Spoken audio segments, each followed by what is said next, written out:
Hello and welcome to Afternoon Briefing here on ABC News. I'm Patricia Karvelas. Coming up on the show, I'm going to be joined by former Prime Minister Malcolm Turnbull to talk about a range of issues. But first, here are the top stories we're following today. Today, 24 new local cases in New South Wales and an infected airport worker in Queensland cause concern. Confusing messaging around the vaccine rollout. An expert panel insists its health advice hasn't changed. And a show of force from China to mark 100 years of the Communist Party. There has been encouraging news from state and territory health authorities today, with several reporting no new COVID-19 cases. It's welcome news for millions of people in lockdown. Let's take a look through the numbers. New South Wales is still fighting to get on top of its outbreak. The state has recorded 24 new locally acquired infections in the 24 hours to 8 p.m. yesterday.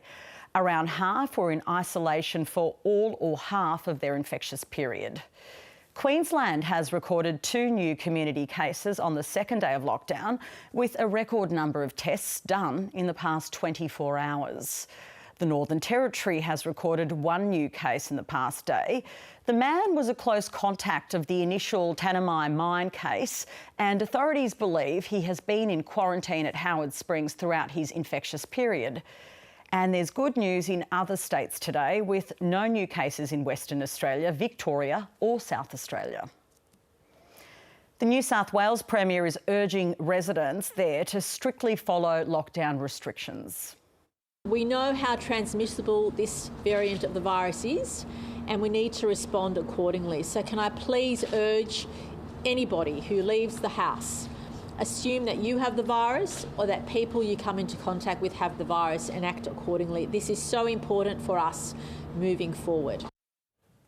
The head of the Commonwealth's expert vaccine panel has poured cold water on suggestions Australians under the age of 40 should be trying to get the AstraZeneca vaccine. Young people have been rushing to book appointments since Monday night when the Prime Minister announced they could consult their GPs about the jab. Let's take a look at how the situation and the mixed messaging has unfolded.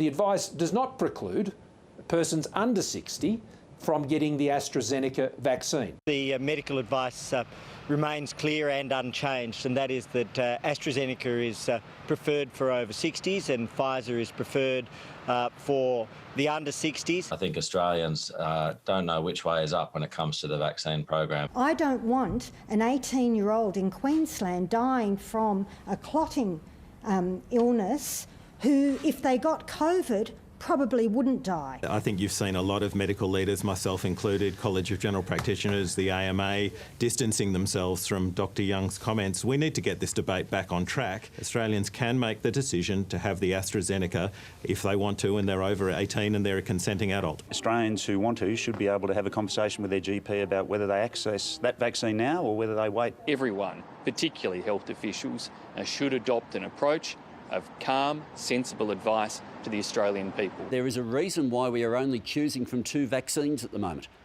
and that's because the government didn't do its job.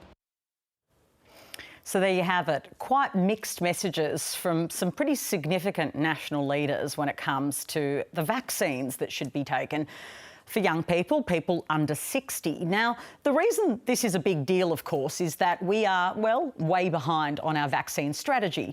Let's just look at the statistics for today.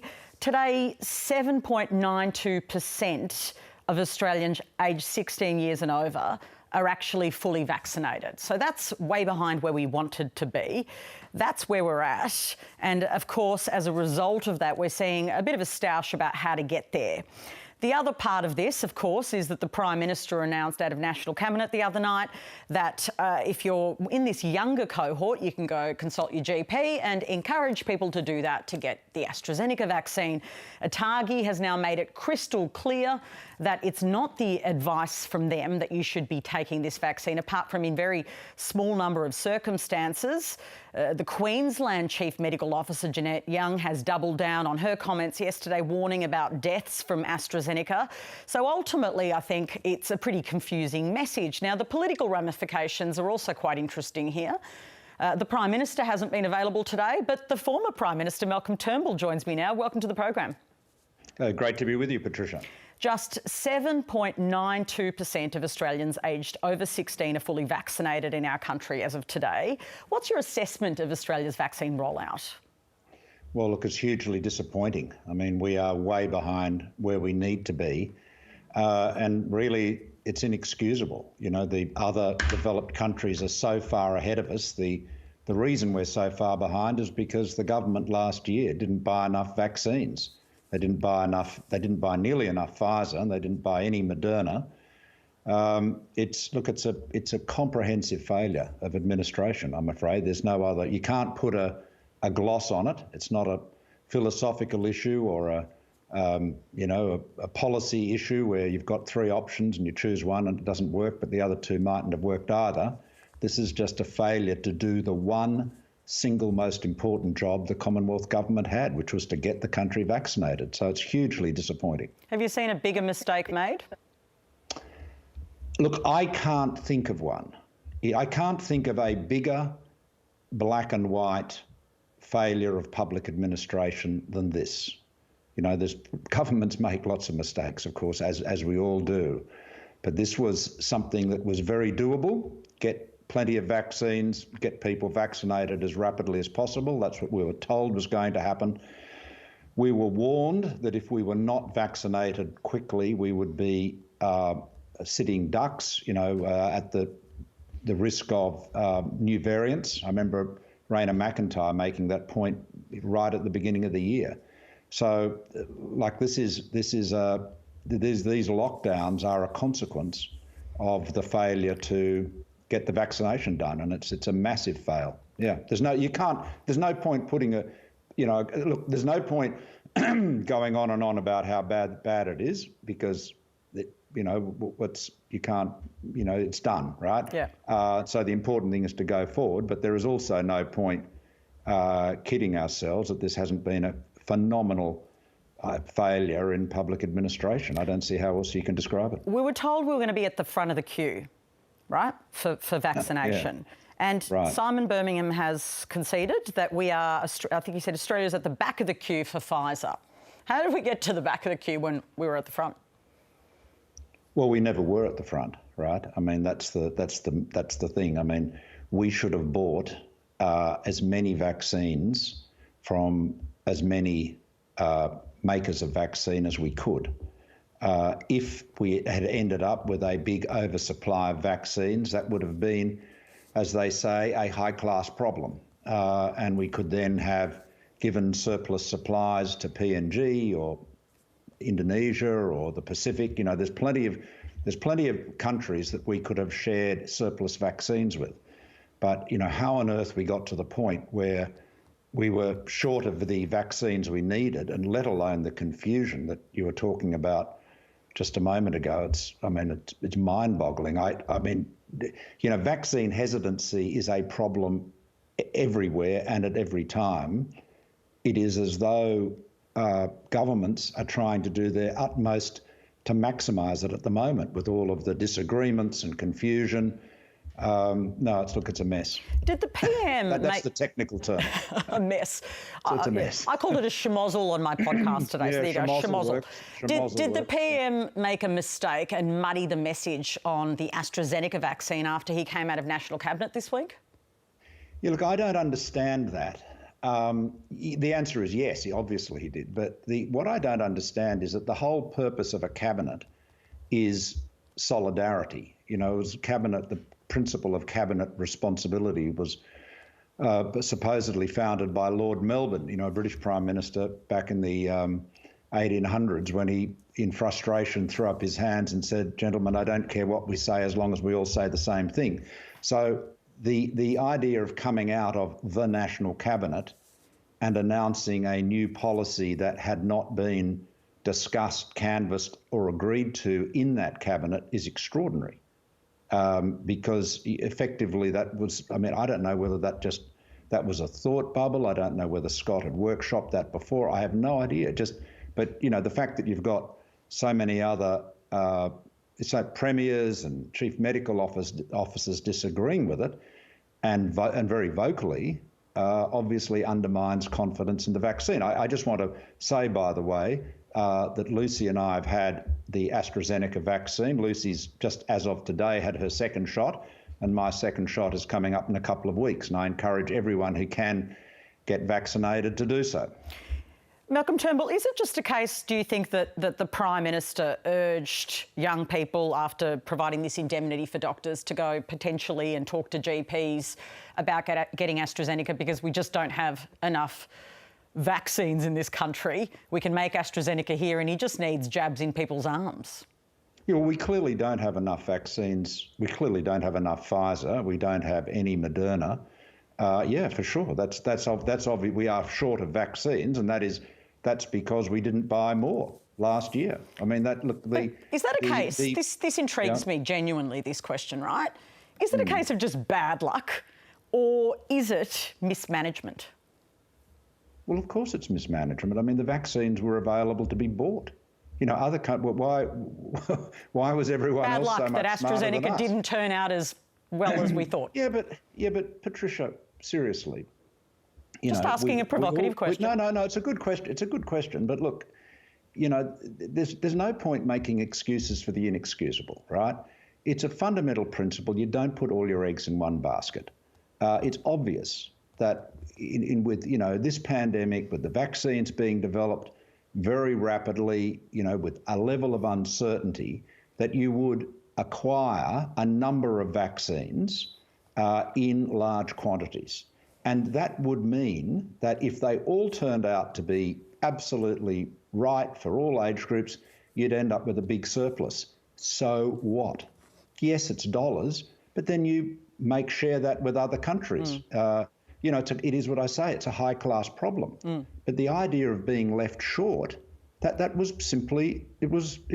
I think it's inexcusable. I think, and it is baffling. And I mean, people around the world, you know, who looked at Australia and said, gosh, you guys have done so well in 2020 with the, you know, quarantines and borders, and, you know, you've kept the community transmission down to very low levels, and they're very impressed by that, are now amazed. I mean, in you know, many parts of the United States, they have upwards of 70% fully vaccinated. So, you know, herd immunity, it's not everywhere in America, but in many parts of the country, herd immunity is there.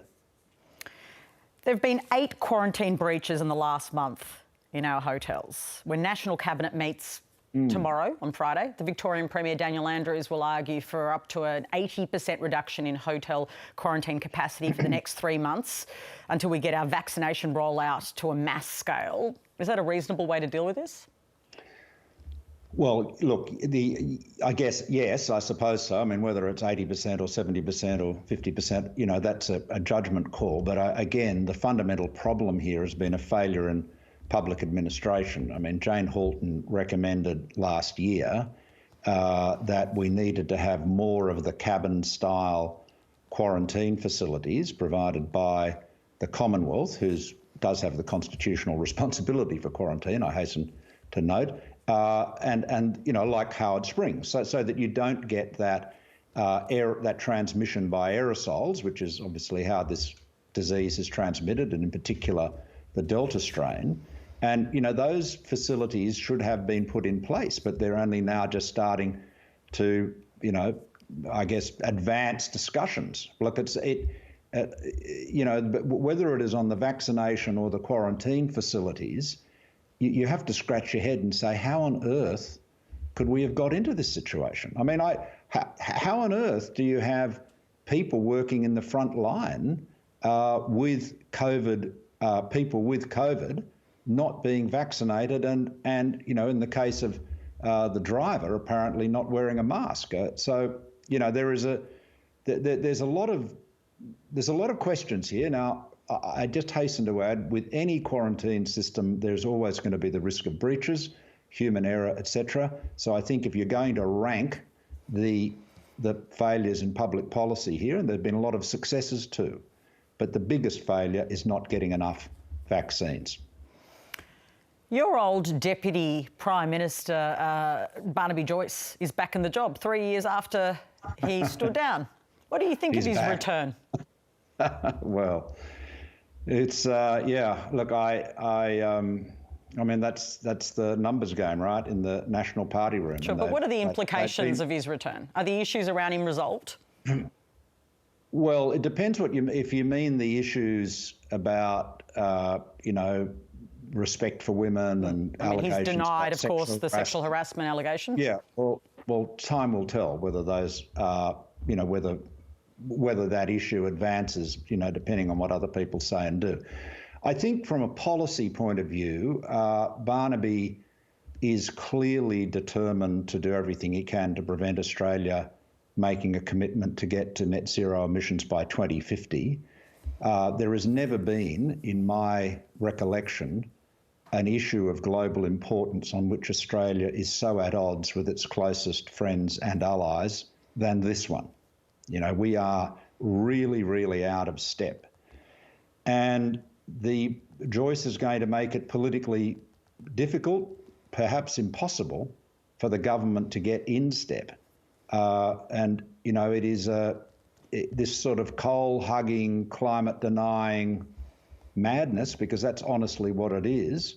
It's essentially something that works in that, right-wing bubble, with Sky News and the Murdoch press, and it's obviously supported by the fossil fuel lobby, or large parts of it, and it really is. It's irresponsible from a global point of view.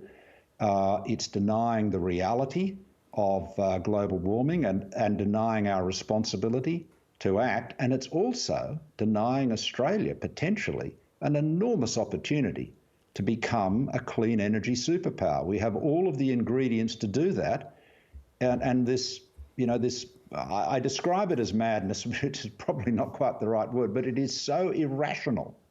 It is just populist claptrap that you're getting on, in this right-wing media bubble. I mean, these are the same people that are the same organisation, Murdoch's organisation, that are telling Americans that Donald Trump won the election. And it was that sort of craziness that fueled the attack on the Capitol on the 6th of January. So there is one of the biggest threats to our liberal democracies is actually the normalisation of extraordinary lying and falsehoods. And again, I said craziness. So what's your advice over the television? Why not? To Scott Morrison about how to deal with him? I mean, you've had him as your Deputy Prime Minister. How would you handle him? What's your advice? Well, you just look. I had a pretty good relationship with Barnaby, and I'm sure Scott will have a good relationship with him. You just have to look. The bottom line is, you've got a cabinet government, and issues of policy have to be determined inside the cabinet. You'd be calling on Joyce not to freelance on policy outside of the cabinet. If there is a dispute where the Nationals are not prepared to agree to something, if they want to make that an issue, they're entitled to do so. It could, theoretically, it could bring down the government. They were threatening to do that at one point when I was Prime Minister over the National Energy Guarantee. That was one of the events that was, contributed to that, final week of my leadership when Dutton launched his coup. But, it was the same. A very familiar cast of characters are still involved, both inside and outside Parliament. Malcolm Turnbull, we're out of time. Thanks for talking to me. Thanks so much, Patricia. And that is former Prime Minister Malcolm Turnbull. And some really strong comments from him there, saying that this is the biggest failure he's seen in public administration in relation to the vaccine rollout. Rebuking the Commonwealth government's rollout, saying that this was a huge failure that they were responsible for, that it wasn't about bad luck, but it was actually bad management. China's ruling Communist Party is marking the 100th anniversary of its founding with a series of grand displays. A military flyover has taken place above Tiananmen Square, where thousands of people had gathered. Speaking to the crowd, President Xi Jinping says stability will give the nation strength, particularly when it comes to Hong Kong, Macau and Taiwan. We will stay true to the letter and the spirit of the principle of one country, two systems, under which the people of Hong Kong administered Hong Kong and the people of Macau administered Macau, both with a high degree of autonomy.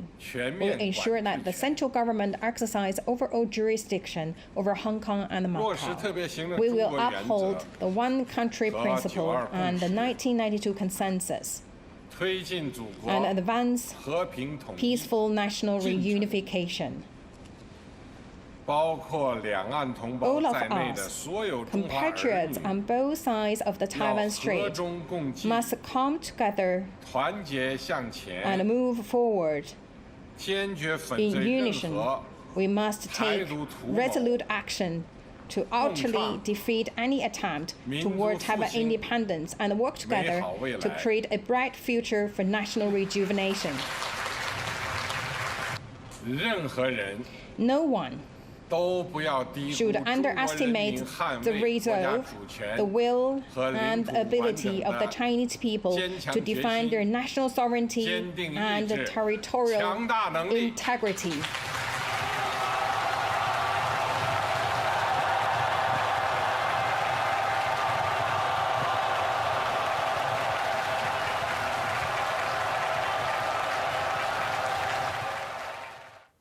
Stan Grant is the ABC's international affairs analyst and joins me this afternoon. Stan, let's just analyse this speech. This is Xi Jinping as the strong man, some very strong language he delivered at this 100-year anniversary event.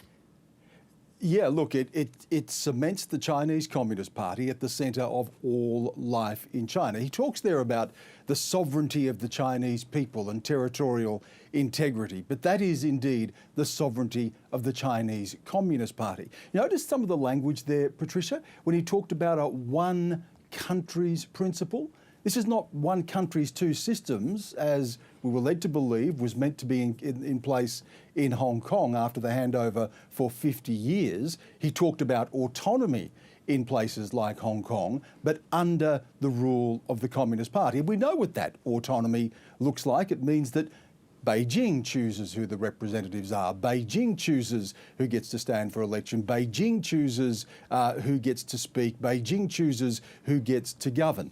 We've seen what happened with the democracy protests in Hong Kong and the introduction of new laws to curb that sort of those democracy protests. So what is outlined here is the Chinese Communist Party celebrating 100 years since its inception, now at the centre of all life, and cementing that for the future as well. It's about the rejuvenation of China, the return of China to the apex of global power, but everything centred around the party, and in this case as well, Patricia, centred around the party led by Xi Jinping, that he is the great man of history, that he will deliver on the final stage of the revolution to bring China back to the apex of global power and cement the party at the centre of everything. Stan, how much is this about a celebration for a domestic audience, as well as at the same time, more importantly, really a message to the world?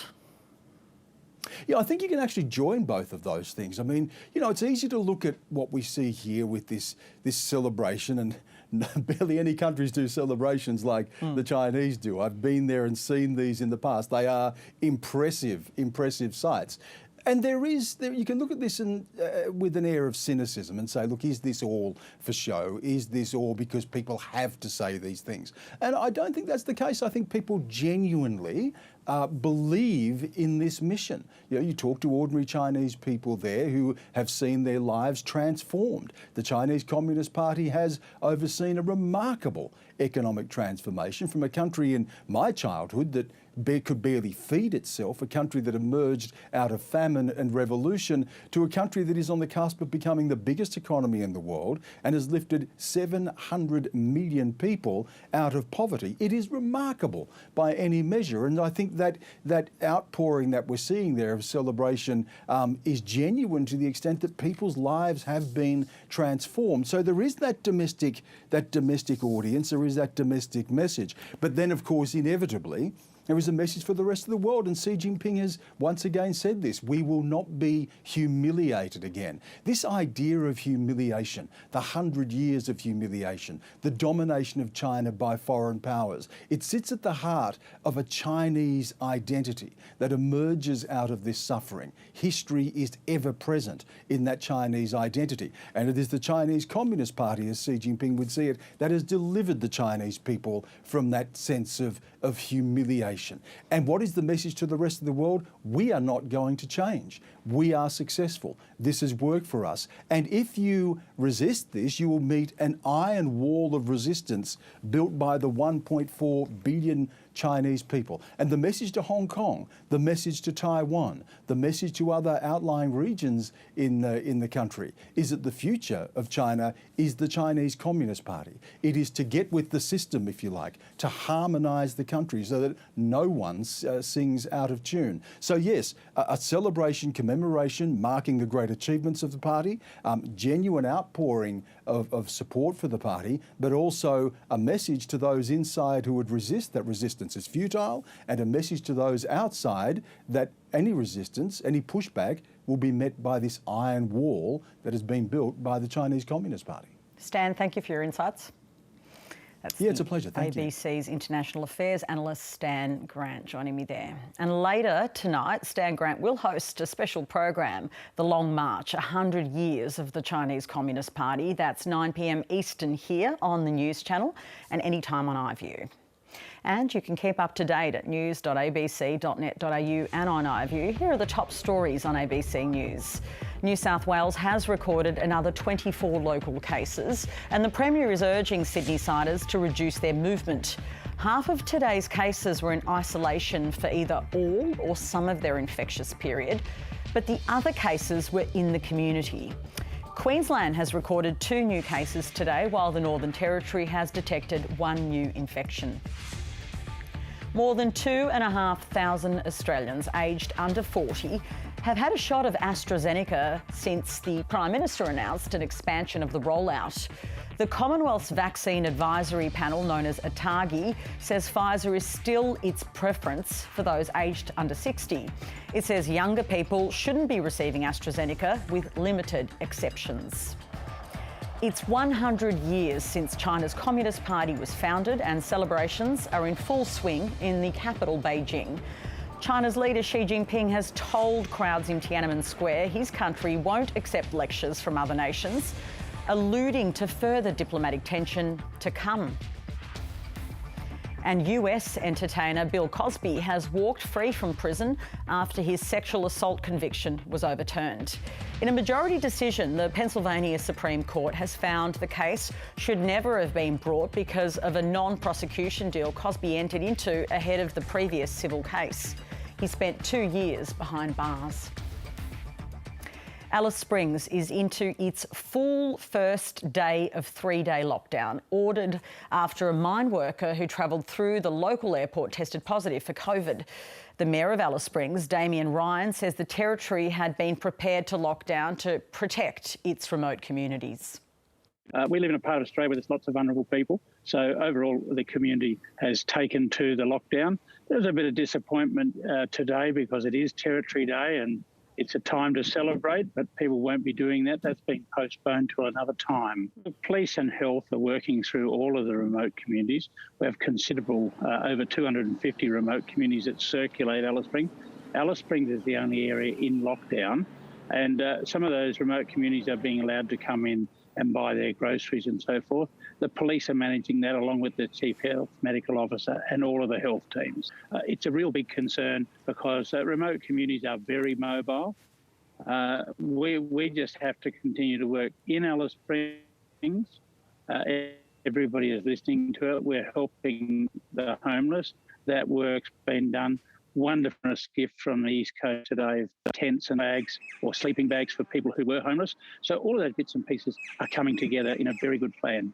Living in an area with such a vulnerable members of our community, most definitely. Once a case was reported, until such time as tracking has been able to be done and completed on everybody who may have come into contact with that person, this was the right decision. Right now, the Territory has thousands of people here on school holidays and also grey nomads in their wonderful new caravans. A few of those have been a bit disappointed because they thought they were coming to a very safe place, which it usually is. They've been a bit disappointed with the lockdown, but that's just one of those little things in life. Everything will come back to normal in no time at all. Time now for business with David Chow. And David, some house prices figures have come out today. Things are looking even more expensive.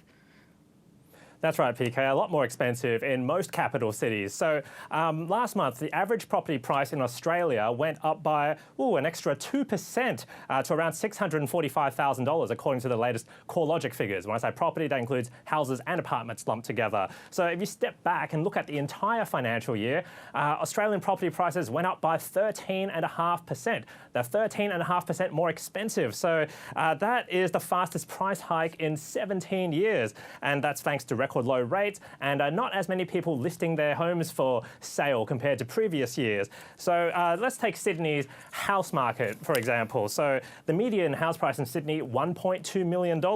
Last month, prices went up $38,000. So that's about $1,200 per day. Now let's take a look at this chart showing how everybody's capital city went. So in a nutshell, Hobart, Sydney and Canberra property prices went up the most, up between 2 and 3%. Melbourne, Brisbane and Adelaide up between 1.5% to 2%, so still very strong there. Whereas Perth and Darwin slowed down a bit last month, but they still had massive gains when you look back at the entire year, PK. And very quickly, how's the market and the dollar going? Well, the first day of the financial year and the Australian market went backwards quite a bit. So it ended moderately lower. The ASX and All Ords down about 0.6%. And when we take a look at the Australian dollar, it is a little weaker. It's fallen below 75 US cents.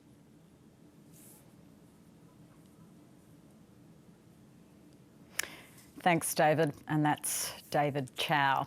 Recapping today's COVID-19 developments now, let's take a look around the country. New South Wales has recorded 24 new local cases. Health officials believe around half were in isolation for all or half of their infectious period. The Premier in New South Wales, Gladys Berejiklian, has warned essential workers not to go to work if they're experiencing symptoms. She's urging everyone to strictly follow lockdown rules to minimise community transmission. The fact that half were in the community for at least a few days whilst infectious is a cause of concern, and that's what we'll be looking at in the next few days and beyond as a measure of our success. We can't afford to have people continue to have the virus going about their business.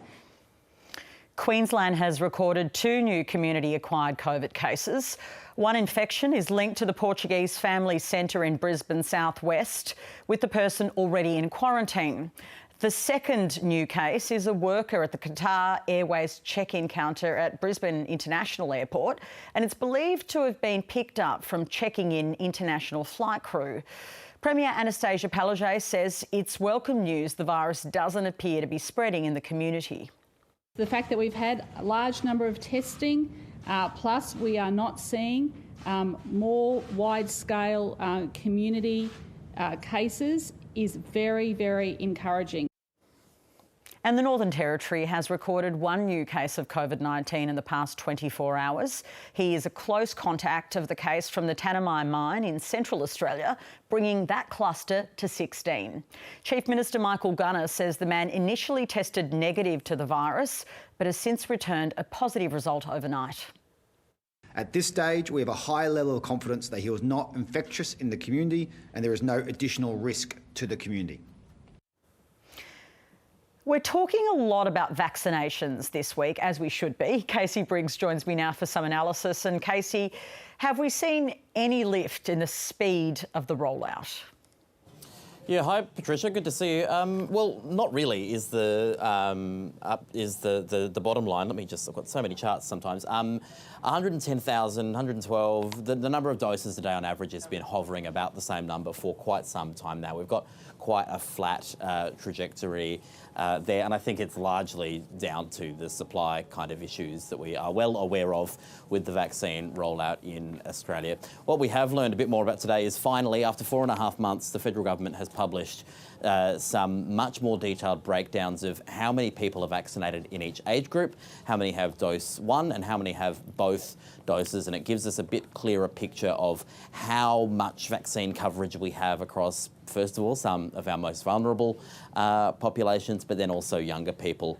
And across the board, people aged over 16, we've got just under 8% of people fully vaccinated. About 30% of people have just a first dose. Among people aged over 70, you're getting up to about 70% of people who have had a first dose already. So we're 4.5 months in and we're at 70% coverage on first doses, so not yet quite fully protected, but first doses for people aged over 70. Hopefully over the next 3 months, as that AstraZeneca gap, 12-week waiting period, as those people wait for that period, we'll end up seeing that turns into 70% fully protected. But it just goes to show how long it's taking to get to that mass coverage. The sort of numbers that state leaders have been talking about this week are 80% coverage across the entire adult population before you start really changing the strategy of suppress this virus the second you see it locked down so that there is no virus. And once you're fully vaccinated at about 80%, then you might start to think about easing off on those, not locking down when there's a little bit of virus in the community, opening up your borders so that more people can come into the country. Well, we're not even at 80% in the most vulnerable people and the people that have had the longest to get vaccinated. So it does kind of tell us there's a ways still to go. Yeah, there certainly is a long way to go, which is, I think, why the former Prime Minister Malcolm Turnbull was not a big fan of the strategy that's been embraced so far. Let's just talk about infection rates before I let you go. I want to pick your brain on that. New South Wales particularly, not a sort of overwhelmingly positive story today.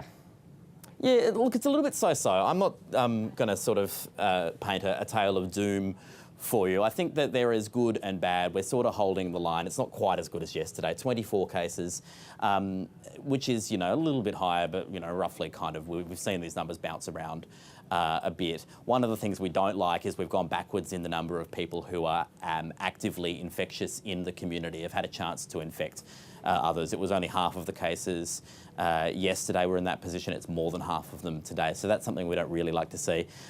Also, a number of the cases today weren't linked back. The backward tracing hasn't kind of caught up. So there were 7 cases not linked to a known source of infection.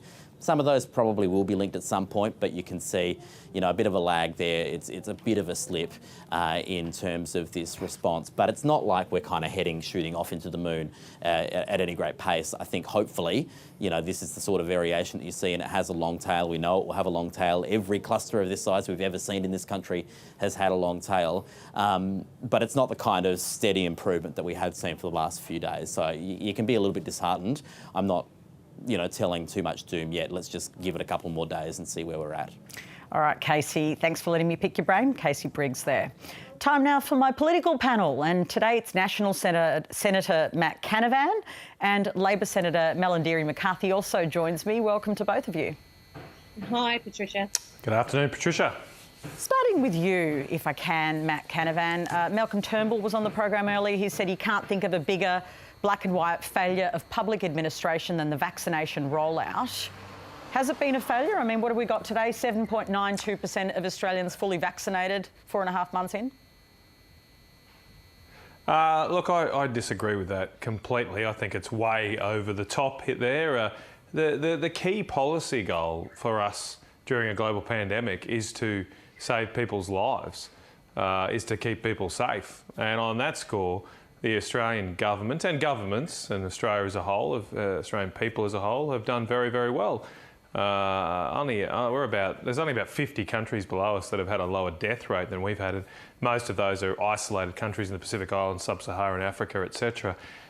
So we've done very, very well. Now, there's also, the other thing here is you can see a clear relationship between those countries that have low death rates and low case rates and those countries that have lower vaccination rates. Surprise, surprise, those countries that have more widespread coronavirus have taken up vaccines earlier, have had, I suppose, less hesitancy from people to have the vaccine because there's a clear and present danger to them.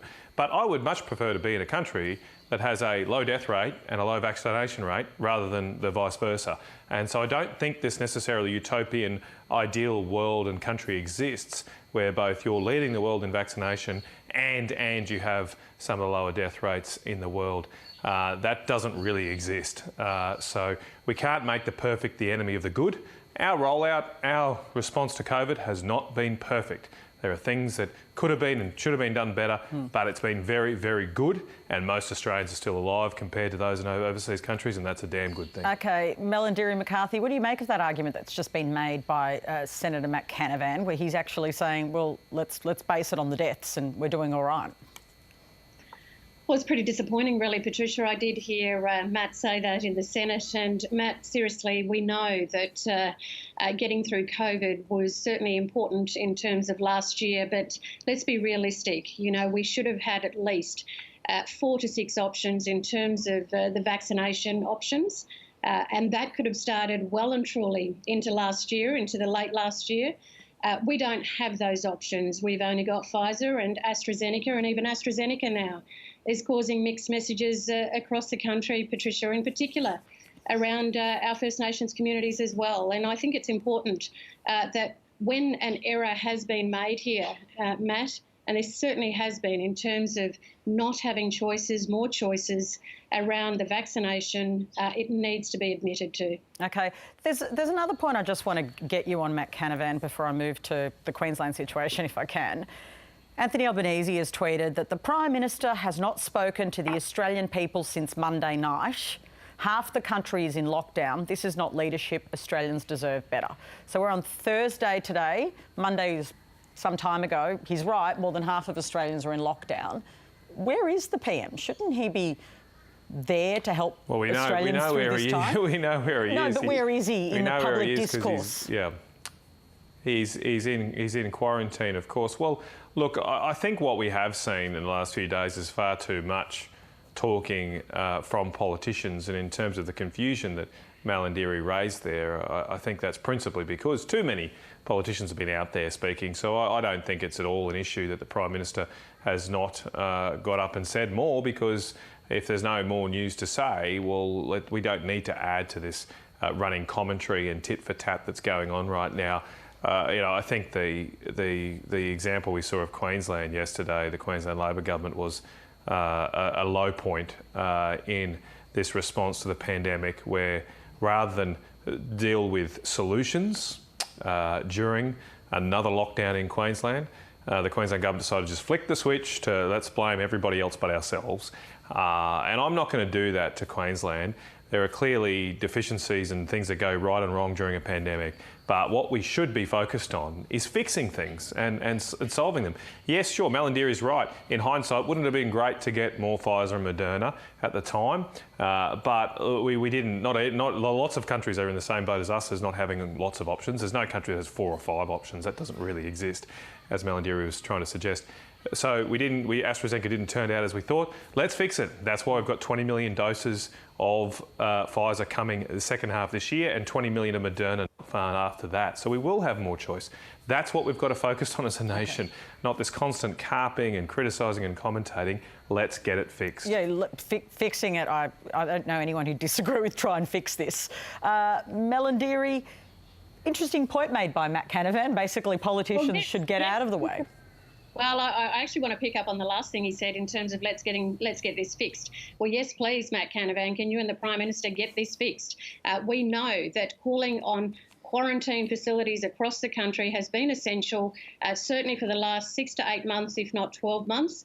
And we've been able to look at the Northern Territory in terms of Howard Springs, Matt, and see what the Northern Territory's been able to achieve there. And I'm incredibly grateful of the amazing work of the people here in the Northern Territory to do what they have in terms of Howard Springs. So why haven't we seen those quarantine facilities rolled out as quickly as they should have?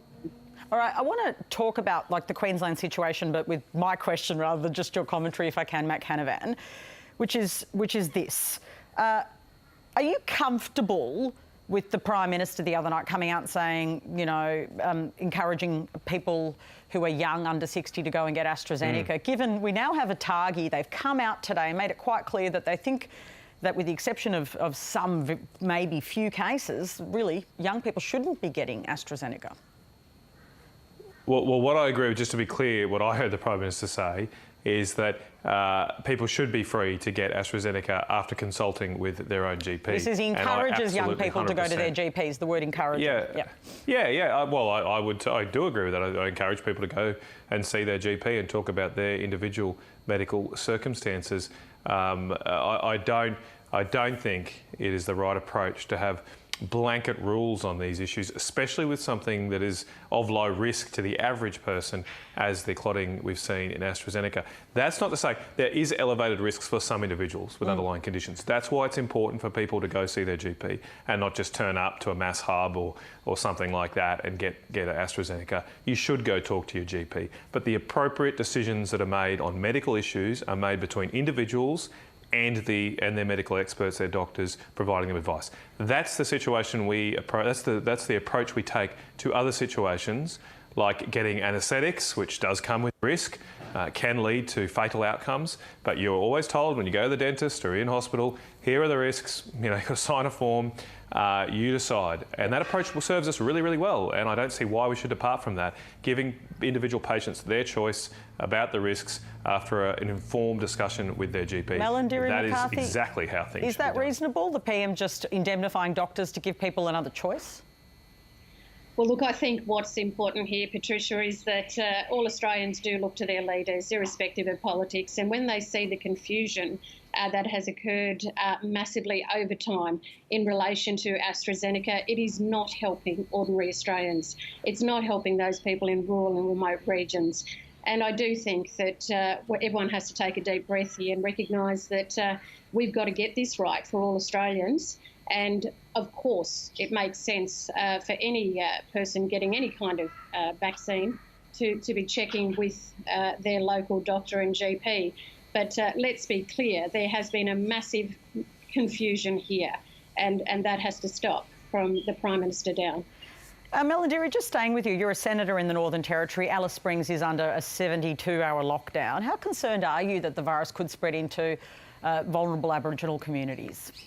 We're always concerned, Patricia, from the get-go in terms of certainly the remote and regional communities of Australia, but in particular First Nations areas. But we also have terrific people who work in our Aboriginal community health sector, like Congress in Alice Springs, who's out there with their staff, Tunganjira, who looks after the 16 town camps around Alice Springs. They're out there messaging already. They're also showing leadership with some of their leaders, getting vaccinations. And this is the sort of thing that we have to continue to do at the moment.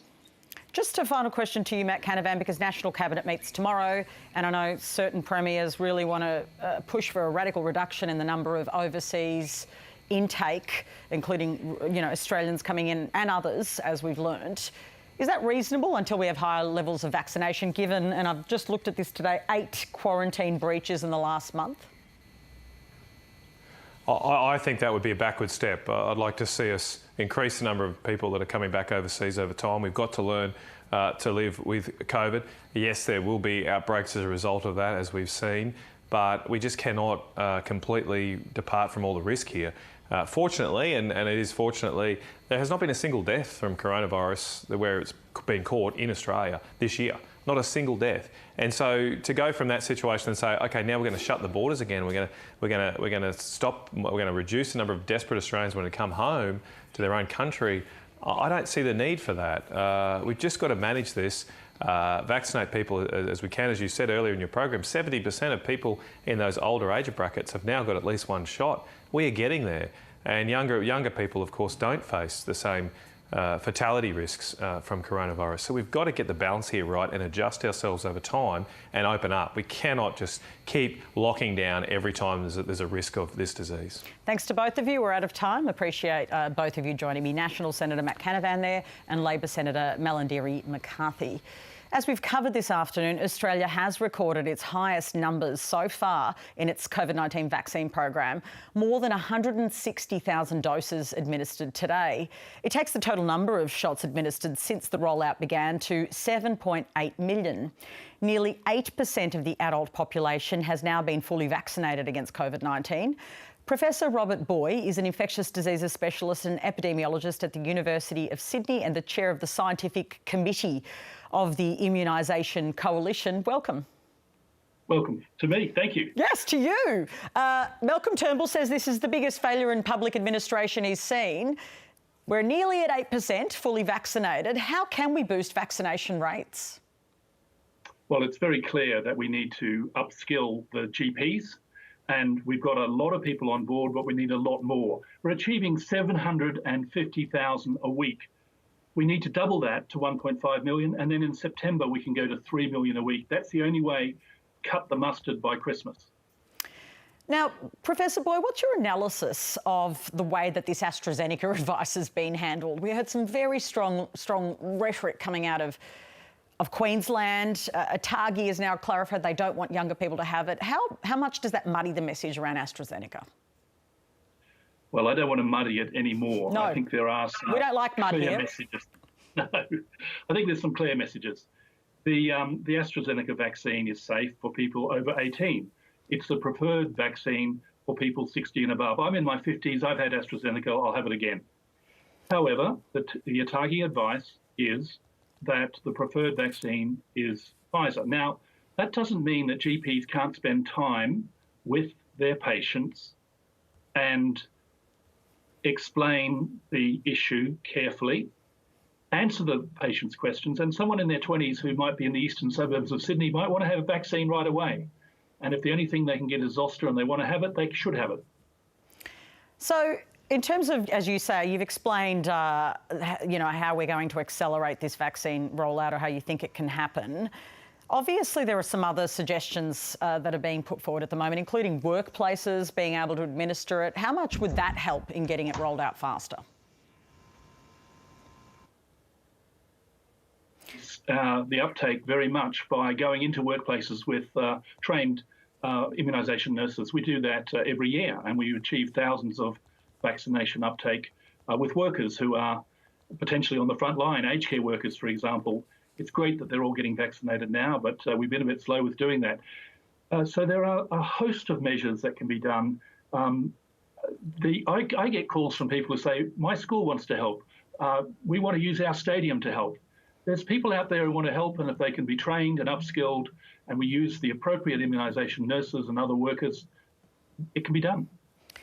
It can be done, and yet it hasn't been done. What's the reluctance? Why has it taken so long? What's your analysis? Well, to begin with, supply was a problem. We've heard that a lot, and that's the truth. And then we had a problem of organisation. Bringing in private contractors when we already had a very able health workforce, nurses, doctors and others in public health, who could have delivered vaccination from a much earlier stage. Look, they're getting online now. They're getting the people who need to be involved, GPs. And I have to say that if people want to go to a pharmacy, well, why not? The Pharmacy Guild has been advocating for this, and I think they can do a great job for the straightforward cases. But anyone with questions, anyone with a chronic medical condition should see a GP and have a proper consultation and have their questions answered. So a multi-pronged approach, public health, GPs, nurses, even pharmacists, could all pull together to hit the 4 times greater rate of vaccination that we need. Now, I know my regular viewers will think, oh no, she's asking this same question again. She's getting repetitive, but I have to because it hasn't happened yet. Should we have a sort of big bang national campaign telling people to get vaccinated? You know, the government will say, we do have something out there, but it's not really in the spirit of what we've seen overseas. Well, we've seen some good ads from the government, and the particular recent ones have been, I think, both from a respected former Deputy Chief Medical Officer. I think the humour that we see in New Zealand, in Singapore, in the United Kingdom, where Elton John got involved, that's all great stuff. And if we combine information and appeal to people's emotions and their heart and their head both have to be addressed. If we do that, and there's room for us to do better. I know a lot of people who could help out. I've got a really good idea that I want to workshop with someone, and I think you're the perfect person. We've got this party in Sydney that was a super spreader event, and they've drilled down on the numbers, as you know, and told us that the vaccinated people didn't get the virus. I just cannot find anything more compelling to convince me or anyone else, I mean, I'm fully vaccinated, to get vaccinated. Is that the sort of thing we need to do? Not sort of provide statistics from research, but actually real-life examples like that? Oh, it's a perfect example. It's a wonderful example. And it's almost too perfect. It's almost unbelievable how 24 plus people weren't vaccinated, got sick, 6 people were vaccinated, didn't get sick. That's what vaccines do. They're the gift that keeps giving. They protect you not for weeks and months, but years and years. Thank you so much for joining me. Pleasure. And also liking my idea. Professor Boy there. Professor Robert Boy is an infectious diseases specialist, and that story just staggered me. What a successful story about the vaccine. Now, before we go, a judge has denied Britney Spears' request to remove her father from his role overseeing her conservatorship. Now, this is quite a significant story in the kind of pop culture world. People who've been watching this and thinking, what are these laws that mean she has no power over her estate or decision-making? There is the whole Free Britney movement. In fact, Trent Zimmerman, who's a Liberal MP who joins me on my panel sometimes, ended the interview just last week, I think it was, saying Free Britney. So it's been a big issue. There's been another development in the court case today, which I don't think is particularly positive for Britney Spears and her campaign. Beverly Wang is the co-host of the ABC Radio National pop culture show, Stop Everything. She joins me now to explain it. What happened today? What's changed? Well, Patricia, I think the thing that's important to note is that nothing has changed. So this is the second time that Britney Spears' court-appointed lawyer has sought to have her father, Jamie Spears, removed from the conservatorship, the aspect that controls her finances. And this is the second time that a judge has denied that request. So what Britney Spears' legal team had wanted was to have a wealth management firm called Bessemer Trust take over as the sole conservator of her finances. That has not happened today, but it does appear that there is no limit on the number of times you can request it. It's just that it's a very difficult legal arrangement to overturn once it is put in place. So what that means is that, in essence, all of the allegations that we heard Britney Spears air in court last week about her lack of ability to control everything from her money to her reproductive rights. She said in court last week that she has an IUD in her body that prevents her. She's not allowed to take it out. It prevents her from actually conceiving a baby with her long-term boyfriend, which is what she wants to do. So where we are now at is that the status quo prevails and that Britney Spears will continue to live under this highly controlling arrangement. Does she have more legal avenues for appeal and to keep pursuing it? Well, the very tricky thing about this conservatorship is that under the arrangements, Britney Spears pays for both the legal fees of her court-appointed lawyer as well as the legal team representing her father and the conservators. So if you can imagine, Patricia, what a strange scenario that is, where she's actually paying for the lawyers to, on the one hand, advocate for her in the form of a court-appointed lawyer, and on the other hand, have to pay the bills of the people who she's trying to throw off. It's very confusing. It's very complicated. And another aspect of the confusion that has been added to this massive legal issue is that Britney Spears' father, Jamie Lynn, who last week Britney said should be in jail, has now expressed consternation over the accusations that the arrangement has been abusive and has asked a court to look into the allegations of abuse that she alleged against him. Beverly, for those watching who think, why on earth is Afternoon Briefing talking about Britney Spears other than the fact that she writes some great pop songs, that it's perhaps below us, but I don't think it is. Why is this galvanised so much international attention?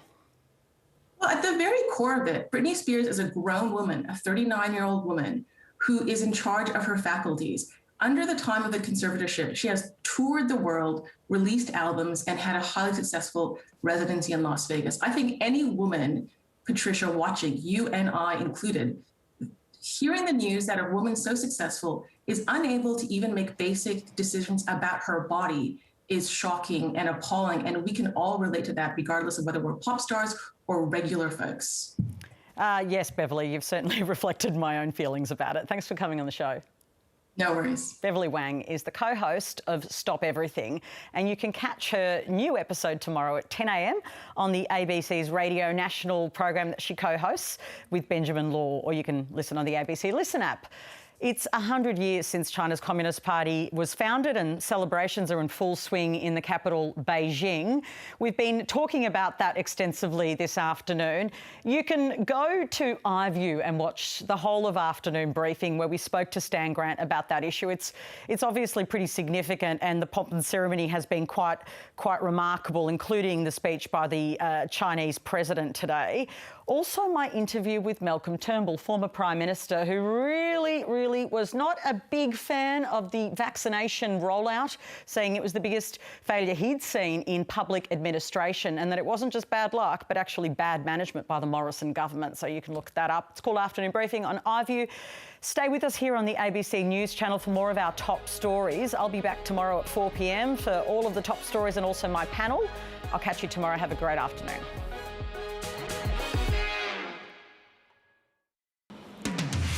Today, very